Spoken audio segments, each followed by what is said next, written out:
Blog Talk Radio.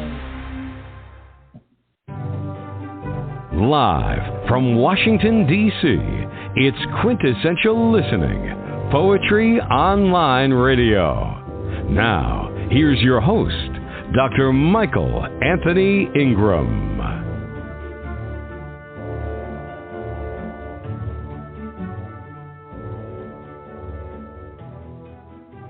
Good evening, everyone, and welcome to the program. My special guest tonight is poet and author Quinn Flanagan. Hello, Ryan. How are you tonight? I'm good. Thanks, Michael. Your latest book is A Tripwire for the Soul. Tell me about your book. What inspired you? I had the title first for this book, which doesn't normally happen, but I had the title sitting around for a while, and I liked it. It was basically the idea is that within life, you know, you're kind of going along as you think things should go, and then of course nothing goes to plan. So that's kind of the tripwire that trips everyone up, and that was the overarching theme of the book. Oh wow, that you're going along as you just said, and something happens and you fall. Yeah. It's you know, no matter how many times you get back up, you know, you think you're going along and you think you're going to plan or whatever a plan is, and it just kind of, you know, throws a wrench into it, a spanner in the works. So that was the idea behind the title and kind of the overarching theme of the book. Oh my God, man, that's incredible. I like that, and it's true. Yeah. Oh yeah, that's very true. As you think about your life, what was an early experience where you learned that poetic language had power? It wasn't myself, but I remember seeing the teacher I had. He was it wasn't poetry or anything, but the way that he would speak or whatever, he was like super eloquent, and I hadn't really seen that before.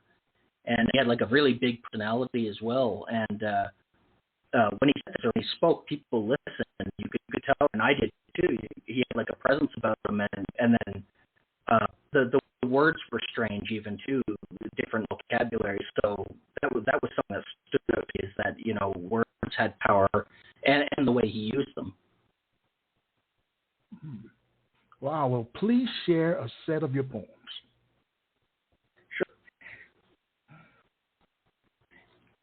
This one's called Deck Chair. Made an unfavorable remark, and I was pretty sure it was this smug, comfortable bass with the Adirondacks.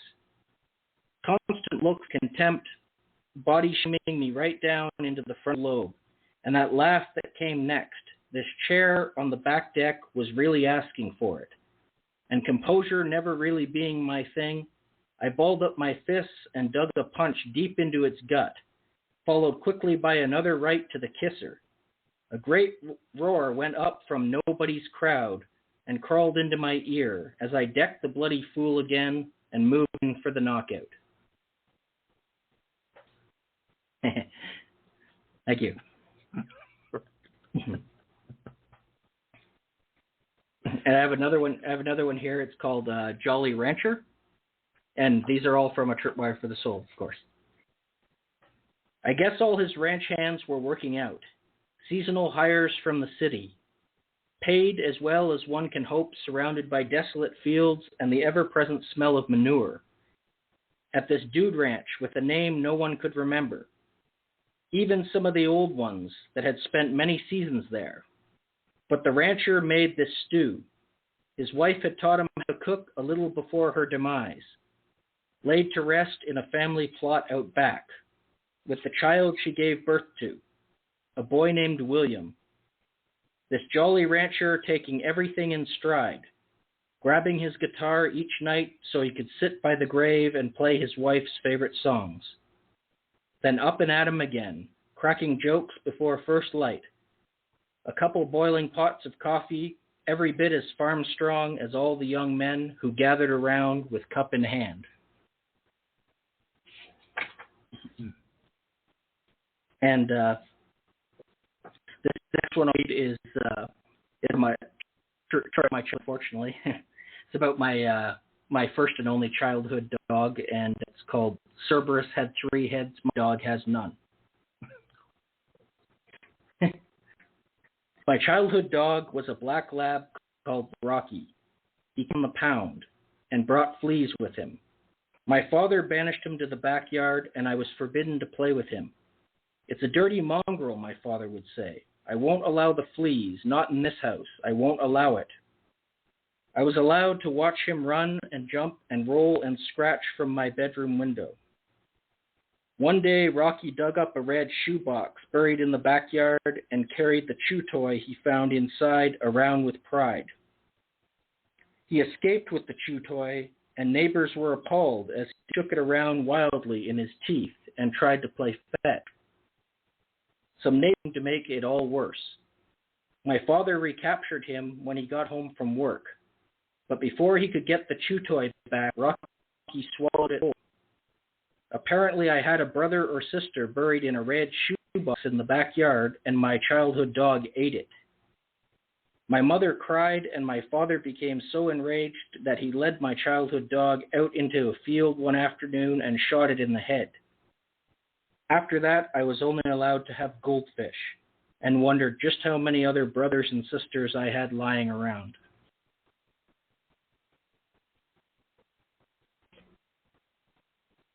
And I'll read another one. This is called Cold Spell.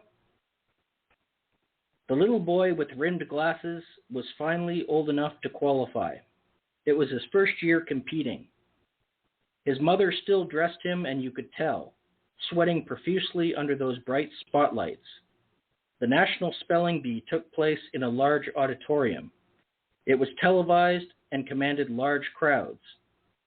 A podium placed in the middle of the stage for the kids to come forward when it was their turn. 3 adult judges calling out the words at random. Then a hushed quiet as the children spelt the word. The defending champion 2 ahead in line. Our little boy stepping to the podium when it was his turn. The microphone lowered to his mouth. His stomach in his throat as he mumbled out those first few letters. Thank you. Wow. You took me on a range of emotions, my friend. Yeah. Especially the one about the dog. I mean, that was powerful. Yeah, that's why I'm a cat person now. It's my one and only childhood dog. So obviously after that. So that's a true story. That's a completely true story. Yeah. Oh, unfortunately. Wow. Yes. Yeah. You know, I guess again there was so much emotion in what you shared, and as the reader, talking about myself or the listener, I took it all in, and it kind of gave me shivers, to be quite honest with you, listening to some of the poems in that set. Do you think someone can be called a poet if they don't feel strong emotions? They probably can, but I mean, it definitely helps if you feel strong emotions about things. I'm sure that you could probably have like some abstract poets or like concrete poets. They probably don't have to do it as emotively. They don't express it as emotively. Maybe they do feel it, but you could probably do that. But I'd imagine once you start getting into more of the writing, it probably helps to feel the emotions pretty powerfully. Now, speaking of your childhood, yep. Do you come from a literary background at all? No, not at all. Part 2 of that question, before you go on, is what did you learn about writing growing up? I don't come from a literary background at all. It was more of like a sports family, sports oriented, in a sports town. It was so hockey because it's Canada, and but yeah, the arts weren't really a big thing at all. Going to school, there was no poetry, wasn't taught really. I'm sure who introduced us to stuff, and that was great. Like he introduced me to Northrop Frye's writings and Wilfred Owen and W.H. Auden and things like that. But outside of him, there was no real artistic leaning there. It was really a sports school, sports town, and within my family, much the same. And what was the second part of the question? The second part of the question, when you think about writing, what did you learn growing up about writing? Maybe you answered it already. Yes. Well, I learned that as I went along, that you at the start, like the way I grew up or where I grew up, it was kind of like something that was held out, and it's not something that you were to or saw every day or were taught that you could actually do.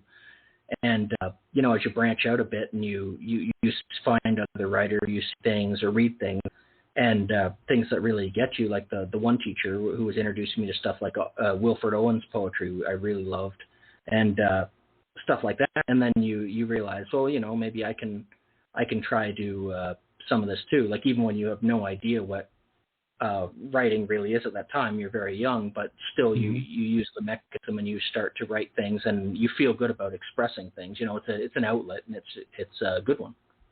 All right. Well, as you know, this is a call-in show, and we have someone online who'd like to talk to you, hopefully. All right? Can I bring them on? Yep. All right. Area code 630, the first three numbers are 467. You're on the air with Ryan Quinn Flanagan. Good evening. I don't know if I want to talk to anybody who lives in the northern woods.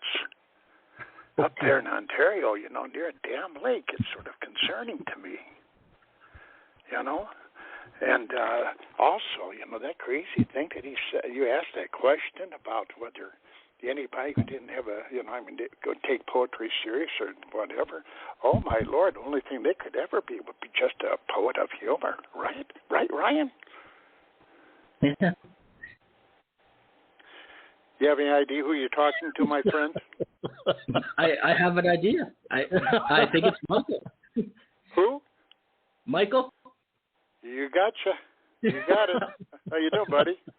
Yeah, doing good. Yeah. Damn crazy people up by Sudbury or some damn place driving a black truck around with cats in it. What the hell is going on with you? That's very accurate. Yeah, I know. In Sudbury the other day. And then I don't know. I mean, it's I sort of like talking to him because I sort of sensed we probably came from a similar background, which was no background at all. My dad was a welder. My mother worked in the hospital kitchen, so I certainly didn't have a literary background. Yeah. Yeah, mine was an accountant, and my mother was a secretary. So. There you go. It's called commoners, everyday people.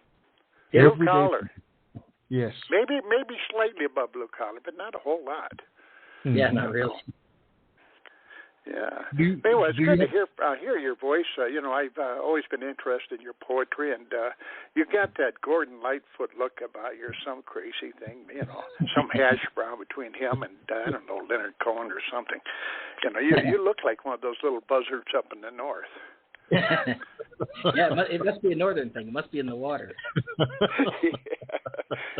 You put your little ducky ass out in the water, and you may get it blown up, baby. No, I'm just giving you a hard time. So you're married up there for a kid or something? What's that? I say you're married up there. Do you have children? Oh, kids, no. But we just had our 24th anniversary the other day on the 24th. Oh wow! Congratulations! Oh wow! Yeah, that's called living in pain. No, I'm just kidding. People think relationships are just wonderful and idyllic and all those things, but it's really a matter of survival sometimes. And I think sometimes you learn each other's habits well enough that you learn how to how do I say it? Learn how. What's the gambler say, right? Learn how to play them and learn how to fold them. Yes. When it gets too hot in the kitchen, you sort of move out for a little bit. Well, I think a lot of people don't realize that relationships, especially nowadays, they don't realize that it's work, for everybody and compromise as well. And I don't think that people realize that as much nowadays, or that they should, because they're going to get into a situation where they're going to think it's different than it is. I think you're right. And I also think, when you go to your younger emotions and all the different kinds of poetic tricks you try to play on waitresses at the local restaurant, we get by all of that kind of stuff. You sort of get into a little bit more of a stable environment or something, and you learn to tolerate a little bit better than you used to, and you learn how to come back after an argument a little bit softer than you used to. And, it's, I don't know, I guess it's a growing process. Well, Michael, it also helps if you actually like the person. We're a really good mix. We don't fight at all, really. We get along great, and we always have. So it's kind of weird that way. Wow, there's really something wrong with your relationship. Well, Michael, do you have a question for Ryan Quinn Flanagan, the man of the hour? Actually, not as such right at the moment, but I really was in a hurry today because I think Michael, I'm going through this condo, whatever it is, problem I'm going through. And today I sort of signed off my condo to my life or whatever. But actually I looked up a few of Brian's poems, and actually, Brian, I'm looking at, I don't even know how to pronounce this, Punk, Noir magazine. Oh, Punk Noir? Yeah, Noir. I don't know exactly how to pronounce that. Yeah, Punk Noir, yeah. Yeah, I think I've been published there too, but there were 2 or 3 poems in here I sort of got a kick out of. And I'll just tell you which ones maybe they'll ring a bell here. I got sort of a kick out of the gasoline rainbow. Oh yeah.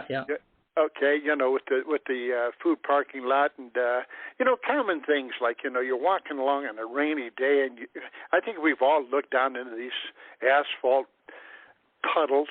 And we've seen where gasoline is sort of accumulated and turns itself into a rainbow, and so far it's just going on for a regular certain kind of what you'd expect. And then at the very end, you give it a kicker, which sort of puts it all in place, But I was looking at that poem, and also the other one sort of caught my attention because I couldn't understand a great deal about it, but I got a kick out of it. Human birds are noisy. Oh, yeah. Yeah, But, no, right at the moment I have questions. I'll just shut up and listen for a while. All right then, sir. Thank you so much. Did you want to read one of them, Michael? Are you talking about yeah, that? sure, I can do that. I'd like to read the rainbow one. All right, perfect. All right, let's see here. All right, by the way, I don't know about you, but I don't know, I'm old school here or something because I'm 73 now. But one thing it just sort of bothers me is when they put poetry into double lines. It's sort of like you'd be reading an article and they double space it, and it makes it, in my mind, difficult to read because it becomes very long. I think poetry, this is just my old-fashioned, I think it's meant to be, single-spaced. So I'm going to probably be jagged here a bit. But anyway, this is cute. It goes, gasoline rainbow. I am in the food land parking lot every summer, stepping over this pooling of gasoline that forms a rainbow on the pavement. I stand there admiring it, the smell it gives off. My vehicle parked across the lot looking lonely with no one inside. I imagine someone jacking it and driving off into thirsty oblivion. My gasoline rainbow stretching its gasoline legs, all those wonderful colors. And I really like the ending because, in the beginning, you're sort of given a description of something that's, that we probably most of us experienced at one time or another. But you make the poem at the end. When you take it from the description to the extraordinary, when all of a sudden it changes from a descriptive poem into an imagistic poem, when it says, my gasoline rainbow stretching its gasoline legs, all those wonderful colors. That makes it for me. Yeah, that was the idea behind it too, is because you can do the narrative for a while, but I wanted to give it that little thing where the gasoline rainbow kind of has its own little touch outside of the poem, right? Well, and that's why I think you and I have something in common because I've always liked your work. I think a good poem has to have a kicker at the end.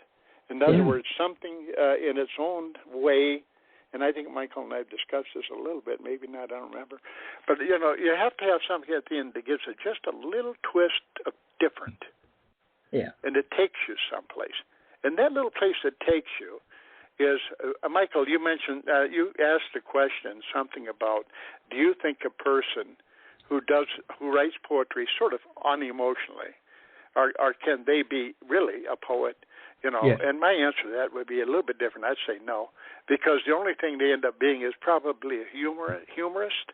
I see people that write poetry lyrics and poetry rhyme, and they're cute and they're funny and they have their place. But, it takes an imagination to take it this one step further in these, 1, 2, 3, wait, what? No, okay, wait a minute. Leaves it oblivion, but okay, just 1, 2, 3, 4, 5 last lines. Yeah. That's creativity. Wow. And that's emotion. Yep. Well, thank you, Great Michael. poem. I like it, Brian. Thank you, my friend. Thank you, Michael. Thank you, my friend. No problem. All right, I'll let's do just shut next up. I want to hear about Ryan for a while. All right, then, sir. It's good to hear your voice. Thank You you. did a great job with that poem. It was really, really Yes. nice. It was Nice very and cool. great. Yes. All right, then let's take a brief break and we'll be right back.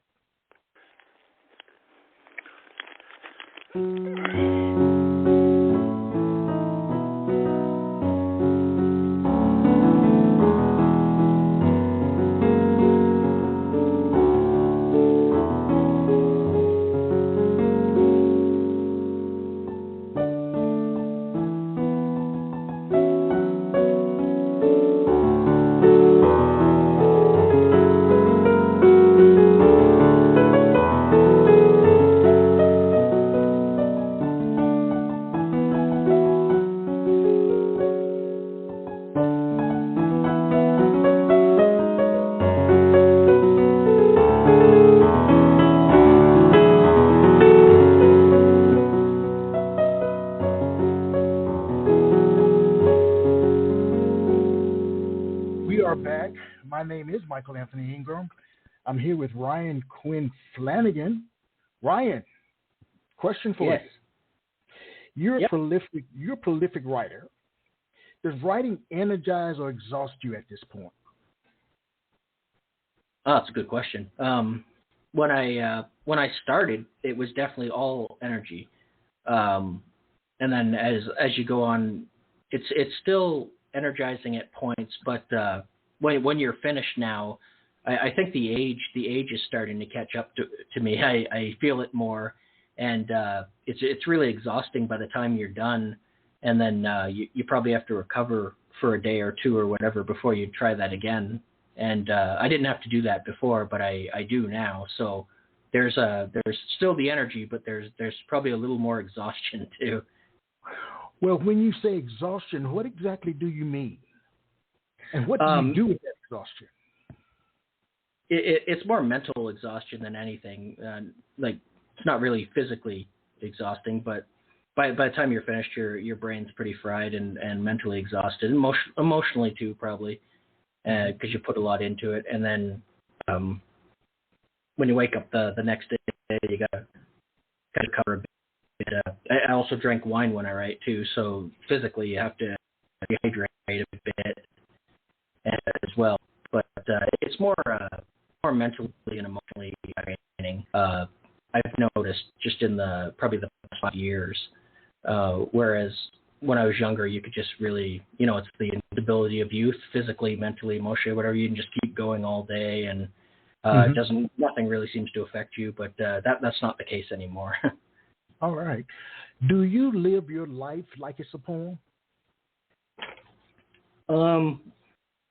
At times, not really though. I'd say like day to day, you live life pretty normally. Like we were talking about earlier. We just trying to stay vigilant right now and healthy generally, and try to wear masks. Things that are going on in the world, but that would be day to day stuff and just everyday things. So not really in that sense. You don't live it like a poem, but you do look at things artistically. You always have an artistic eye when you're approaching things or seeing things.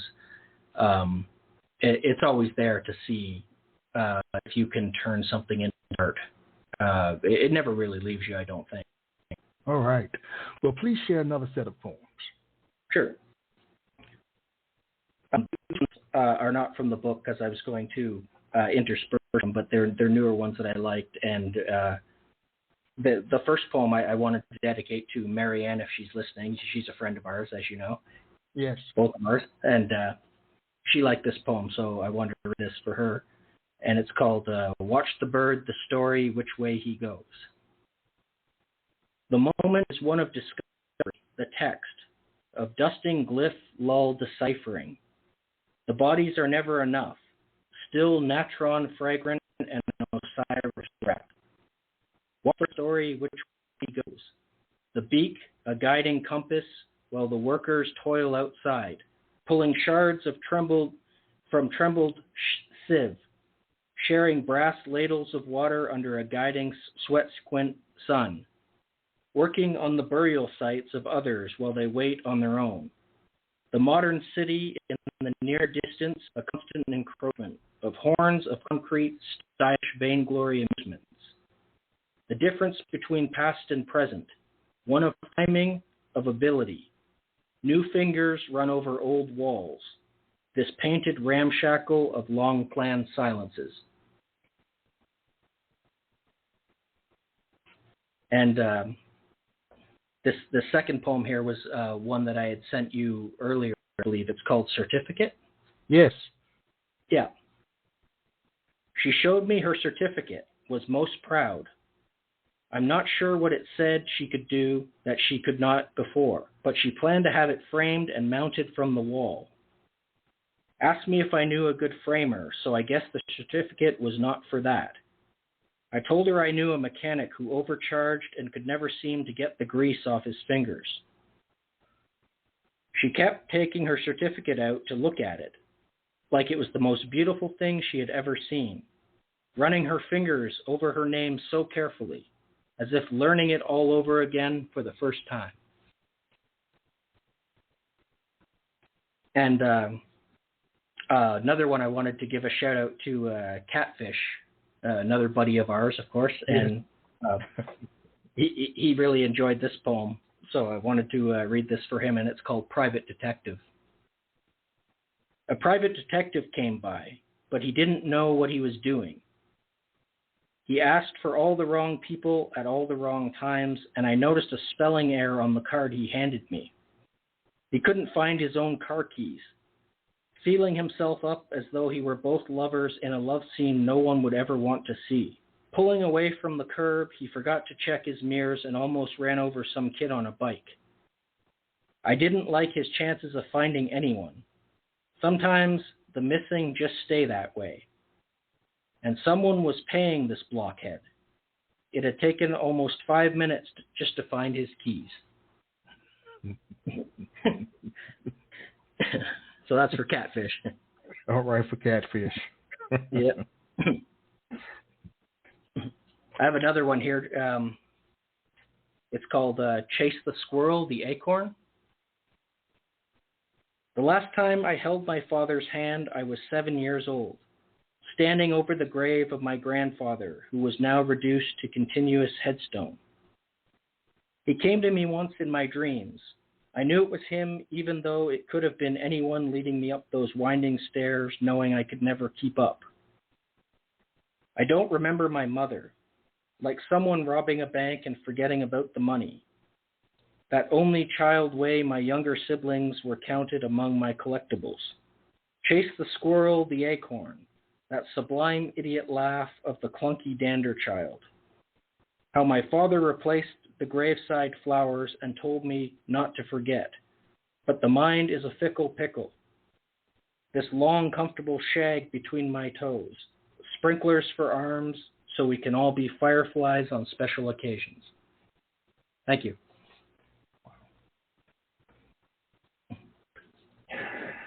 I need time to process. It jumped around again. Incredible work. Thank you. Some poets claim that a poem is like a living creature. Once it's out there, there's not much you can do to correct or improve it. while others edit meticulously, not leaving much from the original draft form. What is your take on it? I'm definitely in the former. I believe that poems written in a certain space and time, certain headspace, and that beyond spelling and grammar, I don't correct much of anything. I just write it as is. And if I was to go back, say 7 months later, then I would probably be a different person. And that's kind of how I view it. It's really grounded in a space and time in your headspace at that moment. And that's how I approach it. All right. There's an image of poets being overcome with inspiration and having to write everything out of nowhere and at once. Does this ever happen to you? It does happen. I had it happen more when I was younger.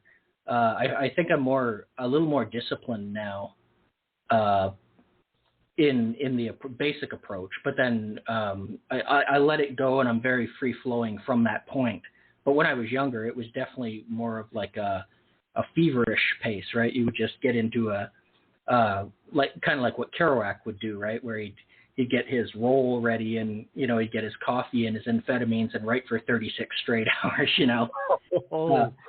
Yeah, that type of thing. But yeah, I most certainly don't do it that length or anything like that anymore. But yeah, when I was younger, it was more that feverish approach, and now you still write very openly and kind of creatively like that within the process, but the process is there now. Like you're more disciplined within the basic process than when you were younger. That's how I approach it. All right. It's funny. I'm thinking that writing can be difficult sometimes. Yeah. Writer's block potentially happens, and other things as well. What is the most difficult part of your artistic process? What's the most difficult part? Probably for me, it would be the editing, because I hate editing. I don't know why. It was maybe when I went to college, we had to. I went for TV and radio, and you had to sit in this editing booth, and it was like a dark 8x8, and you had to sit with 3 people and edit things like really minutely for like 12 hours straight. So I've always taken that approach with editing too, like even with writing it. I don't like editing, so it's probably the toughest. I enjoy building the books. I enjoy writing them. Pretty much those things, but editing, I can't stand it. Well, I knew I liked you.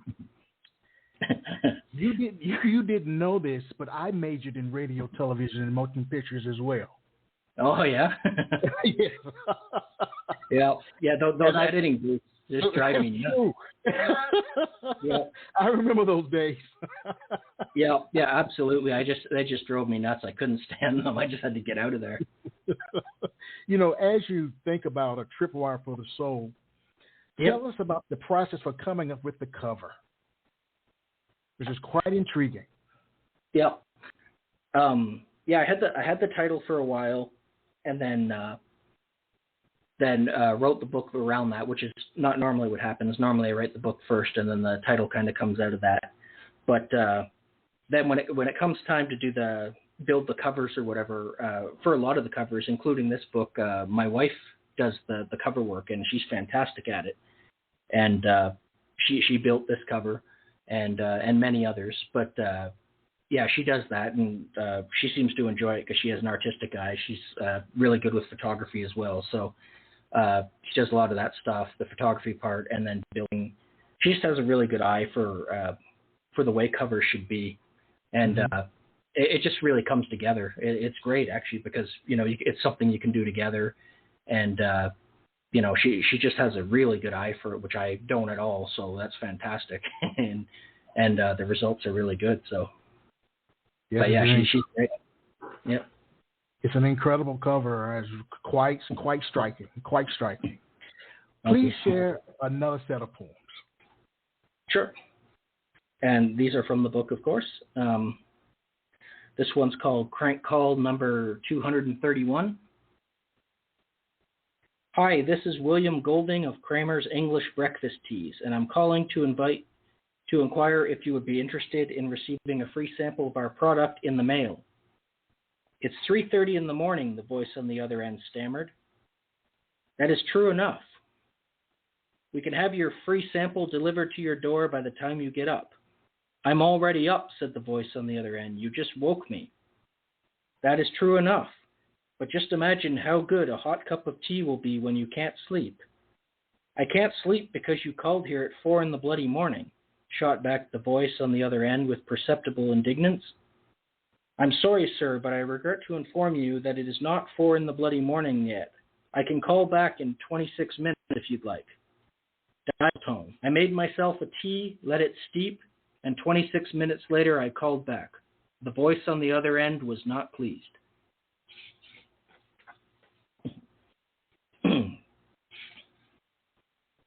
And this one's called Mall, not as in a shopping mall, but as in back in the day, a mall hanging off the arm of a gangster.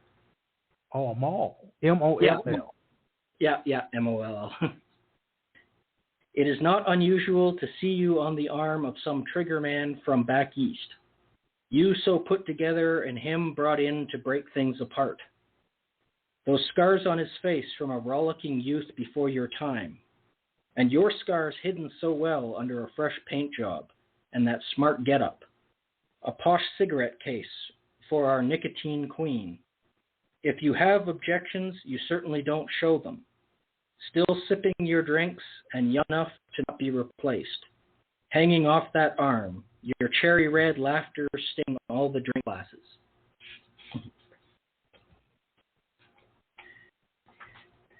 And this one's called No Dark Rooms, which I guess kind of fits into what we were talking about earlier with the editing booth.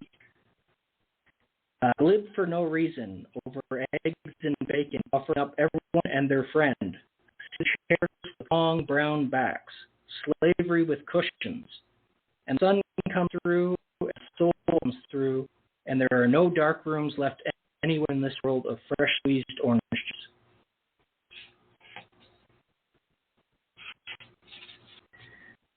And this one's called Charitable Disorganizations. So what if I saw a ravenous pterodactyl's head in the stymied black shower rug this morning? A man should be able to return to as close to the source as he can, not some collective parking lot memory. That is my wheat to harvest alone. Run sleepy hands through a tired brush cut. My scattered thought are organizations. Thick boober band callings. A moldy chessboard donated to the Salvation Army. 1 week and 3 nights missing. Snap chain link things walking by. Workday sleeves or crackles. Sadness is the weather brought indoors. The sky falling in on itself. The whole new day raining.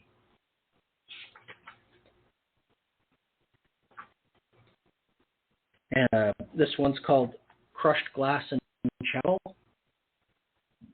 The uneven shoulder blades of the window are captured moisture. It is strange how you can't stop thinking about the inside while on the outside. The other takes a lot less imagination. Something akin to conjugal visits and dog-eared doozies from the prison library.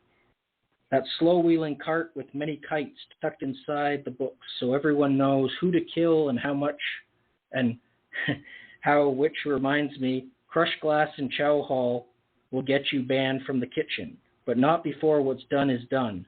And since those charged with investigating are really just investigating themselves, there will be a single fall guy who almost certainly had nothing to do with anything. Maybe he refused overtures, so now you are just killing 2 birds with 1 stone, which is always best when you can. Thank you.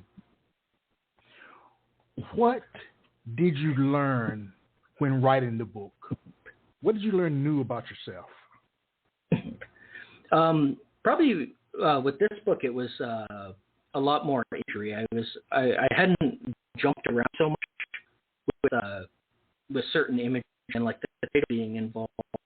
It's kind of simplified with the images of the poems. Like before, the title would kind of be more complicated complicated or different, and then the poems might be more narrative. And I think in this book there's a lot more images, almost in a way, and it's certainly image heavy. And I wanted to do that, and I wasn't sure if I could, but I think I found out that I could do that with this book. Mm-hmm. And this question is just slightly different. What surprised you most? I guess that the range in the images, like I thought that if you were going for certain images, you might have some repetition or things like that, but it was that you could really go right down to taking simple everyday objects like a washing machine or toilet brush or anything, and you could really just make an image like Michael was doing earlier with the gasoline poem. You can just take a real simple thing, an everyday thing, and really turn it in kind of to its own poem. And I tried to do that a lot with this book and was able to, and that was what was most surprising. All right. Well, let's take a brief break, and we'll be right back.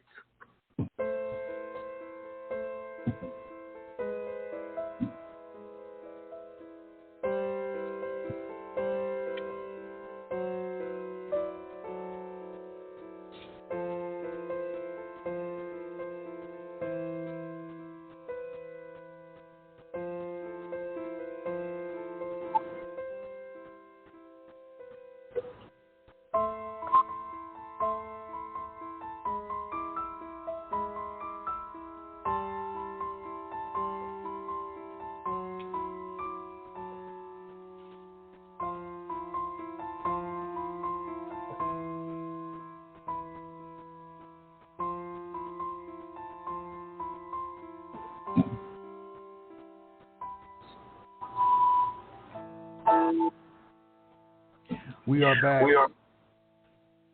I'm here with my friend Ryan Quinn Flanagan. Ryan, are you there? I am. Yes, I am. All right, great. Because there was some static, so I didn't know. All right. Yeah. Where does this book fit into your career as a writer? Like I was saying before, it's probably I'd say a bit of a shift book with the image writing. I don't know if I'll continue doing that as much. I probably will a bit, just because I think it worked well. But it's probably a shift book where you're shifting away from more narrative heavy, which there is still that in there, but to some kind of image heavy poetry a bit too. And then it made the switch, and some of the works that have come after that as well have kind of been that way. So I think it was kind of a little change that way. All right. What do you hope that readers get from encountering your work? One, I hope they enjoy it, because anything that people do, you hope they get enjoyment out of it. Another one, obviously, is just maybe a new perspective or a new way of looking at things. Not a way, because that's kind of tyrannical, but just fresh perspectives, fresh ways to look at things. Certainly everyday images, and that the world isn't as ordered and perfect as it's supposed to be, and that there are other ways to look at it. You just made that statement that the world isn't as ordered or perfect as it should be. That's a very heavy statement. I know it's true. Yeah. But being a poet, how do you process that? It's kind of funny. It's like you kind of have to keep a distance to get a closeness. It's kind of a strange thing. Like you have to, like where Joyce had to leave Ireland to write accurately about Ireland. If he was in the thick of it, he couldn't really do it. So you kind of have to like get in there, get in the trenches, and then kind of pull out, have a distance and a perspective. And then I think that distance and perspective, it offers that fresh look that you may not see if you're stuck in the trenches every day. Mm-hmm. Well, we've got time for one more set of poems. Please share. Sure. Okay. This one's called Brian Jones Died in Winnie the Pooh's Swimming Pool. A. Milne was the home's previous owner, best known as the creator of Winnie the Pooh. And then Brian moved in soon after his split from the Stones, started drinking heavily and fighting with the builders he had hired so that Brian Jones died in Winnie the Pooh's swimming pool after the job foreman held him underwater just long enough that there was no longer any argument over shoddy construction or money to Mick or Keith or Piglet or anyone. And that's actually true that Winnie the Pooh's, the writer of Winnie the Pooh was the previous owner of Brian Jones' house. So. Oh, really? Yeah, so he technically did die in his swimming pool. Yes, he did. I was just reading about him the other day. Yep. This one's called Ivory Towers, and it's about poachers poaching elephants, which are amazing creatures, but it's called Ivory Towers. Such marvelous beasts they were. It is said they would mourn their dead, those ivory towers, lumbering and grass-fed, the young ones following mothers' trunks in the soaring concordant air, the male leading the way, that awkward labored beauty. No wonder the poachers took the face and left the rest, tusk.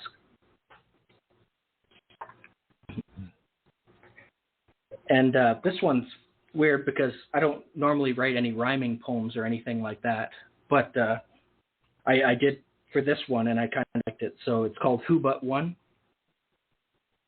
Who but one can fill a bed? Who but one to knock 'em dead? Who but one by recompense? Who but one make any sense? Who but one necklace egg? Who but one to man the keg? All for naught what I ask of you. Who but one to enjoy the view? This last one tonight is called Do You Want to Know About the Japanese Yakuza? I am sitting in the mall food court enjoying the second half of a submarine sandwich. This table of young guys is having a belching competition and throwing food at other patrons. Families quickly get up and lead their children away. This only spurs the antics on. I feel a piece of food hit my back. I say nothing and keep eating. The lettuce on my sandwich is wilty, like the elderly and neglected sun chairs. When the table of young guys gets up to leave, they linger. One leans over my table and keeps breathing heavily as though he is winded. Do you mind? I glare at the kid. His bigger friend comes over in a muscle shirt that shows off his hairline nipples. Those are cute. Do they come in extra large? The heavy breather laughs even though he knows he is not supposed to. There a problem, old man? The muscle shirt stands over me. If you stare at me any harder with those puppy dog eyes, I say, people will think that we are together. Puppy dog eyes does not know what to say. You gonna let him talk to you like that, Trev? I hear a voice from behind me. I turn to find 4 more of them. Listen to your idiot friend, I say. He seems like a real keeper. Maybe I should just knock your ass out. What do you think about that, old man?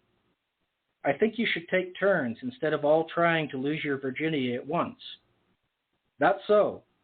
Space things out, I say. Don't be in such a hurry to fluff each other's pom-poms.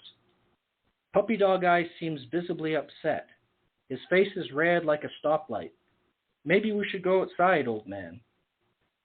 Maybe you should all go outside. Fresh air is good for the lungs. This guy's crazy, I hear the voice from behind. I wipe my mouth with my napkin and take out my big hunting knife. That beautiful slicing noise it makes as I slowly remove it from its black leather sheath. Do you want to know about the Japanese Yakuza, I ask. Everyone grows real quiet and steps back. Put your hand down on the table, Slim, I say to the skinny kid who was breathing heavily. Stretch your fingers out as far as they go. One of the ones from behind me wraps Puppy Dog Eyes on the chest and they walk off, not wanting to know about the Japanese Yakuza. I finish my drink and empty the trash into the garbage. Then I head up the escalator to make a dentist appointment. The receptionist has one of those headsets, so I can never tell if she is talking to me. There are 3 people in the waiting room. They all have cavities. I can tell even without looking. A giant poster of gingivitis on the far wall keeps tonguing itself. Warnings, gum disease everywhere to keep the fear lobby happy. Someone has to be afraid. It may as well be you. Thank you. Now, that last piece was much longer. Tell me about that process. Tell me about that. I don't do many longer pieces, so that was different. But it's fun to write. Usually the conversational pieces can go a little longer. I find the narrative one's a bit too. The image much, but that was a conversational piece, and you structure it, and it's fun to write it out, and that's what happened in that case. When you think about the readers, is there any advice that you would give to them? To the readers? To the readers, yes. I'd say just basically read a bunch of different things. Don't, people tend to find favorite authors, and that's good. But I'd say, reach out, find a lot of different styles and things, and you'll probably come across things eventually that will surprise you in many different forms, and not just in writing, but in your thinking in daily life. It will kind of open things up, and that's what happened to me when I was younger. So I would give that advice. What about your readers specifically? About your work? What would you share with them? I would say to expect the unexpected, because I don't know what to expect a lot of times. So okay. I tend to go, some days I'll go up and I'll have a basic plan with some basic titles or ideas, but a lot of times I'll just go up completely with no ideas and just and write what comes. So it's really experimental in that way. And, I guess the results can be good or bad that way, but it's not, it's certainly not formulaic. We'll put it that way. You just go and you sit and you do what comes naturally, hopefully, and it comes out, and you hope it's something original. You try to say it originally, and just come at things from strange ways, strange angles, strange words, and you hope it helps you differently, and that maybe it helps the reader look at things a little differently as well. Where can readers find your work, my friend? They can find it on Amazon, Barnes & Noble. There's individual publishers for some of the individual books as well. And if you have a question like you prefer not to get it on Amazon or whatever, you can probably just send me a message on Facebook, and that's probably the easiest way. And I can connect you with individual publishers if you prefer that. And that's pretty much it. Now, here's a fun question. This is the last one. Well, I guess two questions, but this is one of the two. We've talked in the past about your favorite writers, poets, and others. Yep. What favorite poet do you wish would be your mentor? Mentor. Would be your mentor? Yes.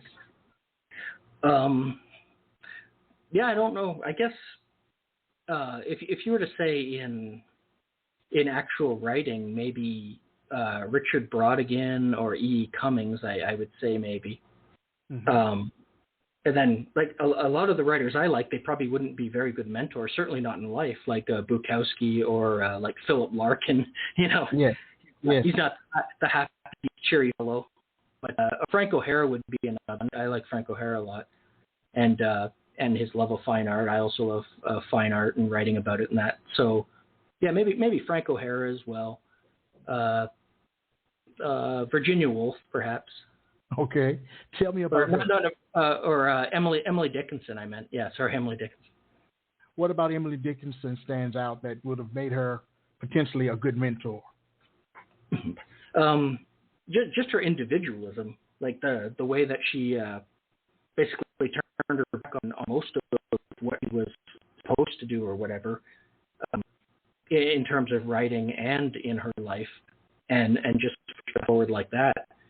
I got a world of respect for that, and there was certainly a lot of pressure on her, I'm sure, to do differently.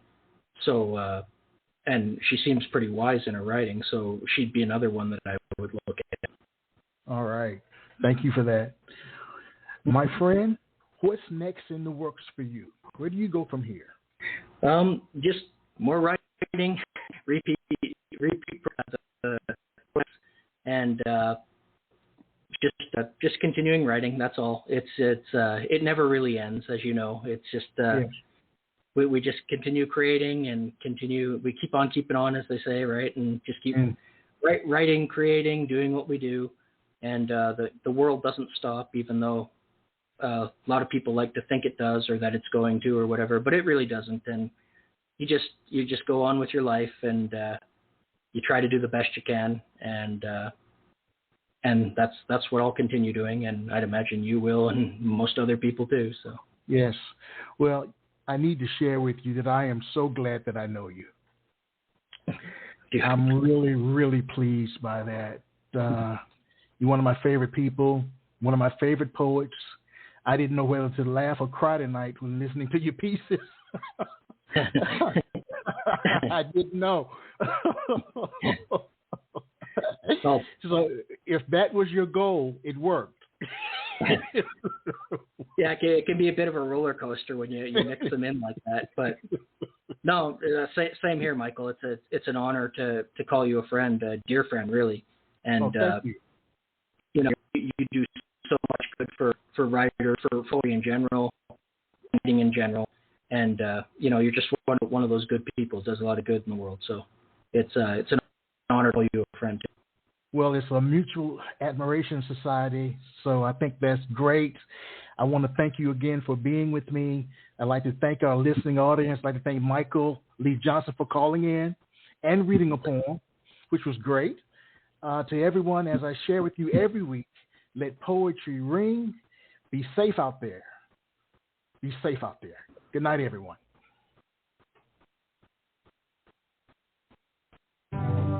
You have just listened to the Quintessential Listening Poetry Online Radio Podcast with your host, Dr. Michael Anthony Ingram. Subscribe to our podcast on iTunes, Spotify, or Stitcher. And make sure to catch our next episode.